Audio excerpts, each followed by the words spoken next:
Marvel aside, I'd love to talk to you about his three daughters. Great. You're both incredible in the film. Thank you. I mean, your character has got so much dialogue, Yes. but you find so much in her life, and it's absolutely fascinating, and you've got such a great flip.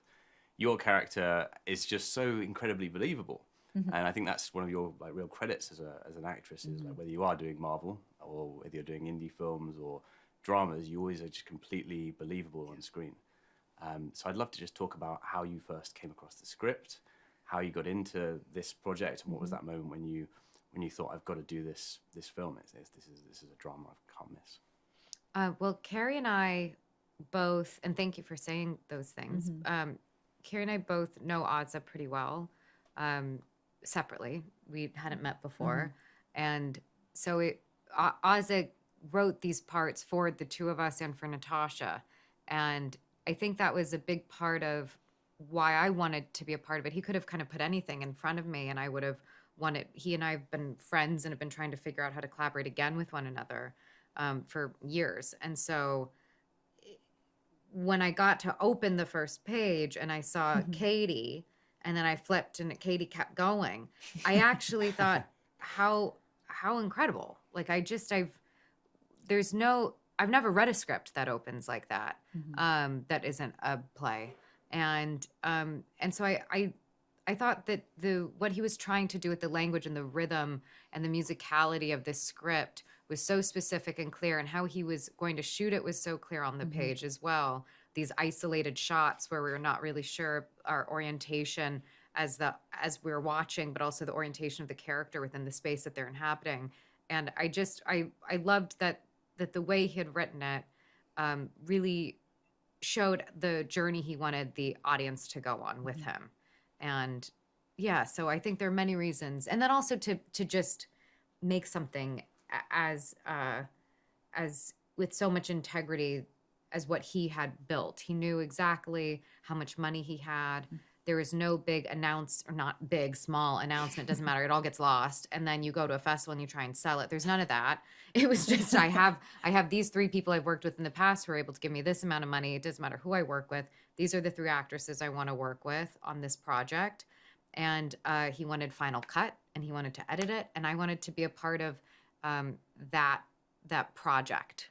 Sorry, that's a lot of reasons. It sounds like he really included you both in the process. Like, not just I'm an actor to be part of this, machine of filmmaking. Like, come on board and work with me on this. And Natasha and you have said too, it was like we were making a home movie for Ozza to process the possibility of the loss of his parents. Yeah, it was like a project we were doing, and it didn't matter who was going to see it. Yeah, we didn't know if anybody would ever see it. Yeah, and so here we are. Netflix. I think a few people have seen it. I've made it so, and we're very grateful because we didn't have that expectation. No and so therefore it was very pure experience for us. So let's talk a little bit about building your characters, because I talked a bit with Azazel earlier about how he's very specific about the shots and how he's planning things. Sounds like the dialogue didn't change tremendously, so it's very much about the subtext, I'm guessing. So, what were maybe some of the things when you came on board that you looked at the script and you thought, okay, I'd like to bring a little bit of personalization into here, or this is some direction I'd like to go, maybe those discussions with him as well? Well, I mean, I think with watching your process, if I may. Please, I'm very curious. There is no specific language besides Christina just saying, well, Katie's been drinking or whatever to her husband.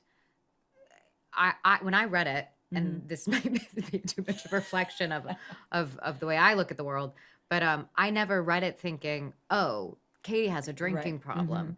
And you approached it with that kind of realization of, well, this woman, I don't know, you can speak to that. But I that wasn't something that to me screamed off the page. And it was something that But I think that's one of the strengths of the script too, is that it doesn't over-explain any of the backstory. So yes, we did have discussions with Ozza about the timeline, about the two, because of course Natasha's our half sister in the film, so there were two stepsisters. There were two mothers, and so we had a discussion about like when were we in the space at the same time growing up, and when were we apart, and just when those women died. So very brass tacks. Yes. And I had a discussion with him about like what kind of job Katie had, because I wanted to know about her education.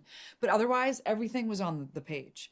And I love that he's not giving too much information to the audience. And that's what to me makes it feel like a movie from the 70s or 80s when we dignified the audience by not over explaining things. And I think that's what Oz is doing really well. And it reminds me of like Chabrol or something. Like, it's just, you don't need to know their backstories to relate to the story that's unfolding in front of your face.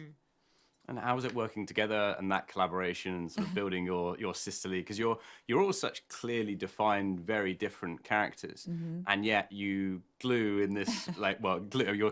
You are the glue keeping everyone together, I guess. And your character Controlling everyone. Yes. controlling everyone, and then but then there's the flip at the end. So I mean, it's a really interesting dynamic. I think how we started working with each other is just knowing that we all showed up with a similar intention, which is we have a very short period of time and a lot of constraints to make this project. I'm going to be as open and vulnerable and honest with you as possible of who I am.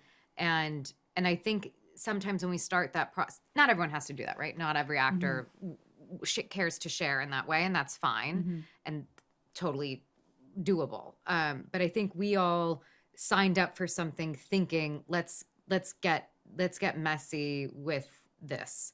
And I think for me, without meaning to, I actually took a bit of a back seat in a way, as Christina would, without really thinking about how I was interacting with you guys based on how Christina does.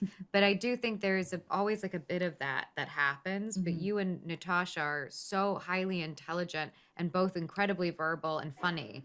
And I kind of love just watching the two of you just play. It has nothing to do with the script even. And so I already started to feel myself. It's so funny that you speak of yourself that way, because that's not how you occur in a room at That's all. funny. Your presence is so... You're just very present, and that's kind of what I was saying earlier. Like you're so down to earth, but yet you're also completely captivating. It's never like showy, but it's also gravitational. Yeah, and lit from within, and just like sort of always just like within, just there, and it's just like what happened in my head when you said lit from within. Oh, yeah, interesting. You ever seen a glowworm?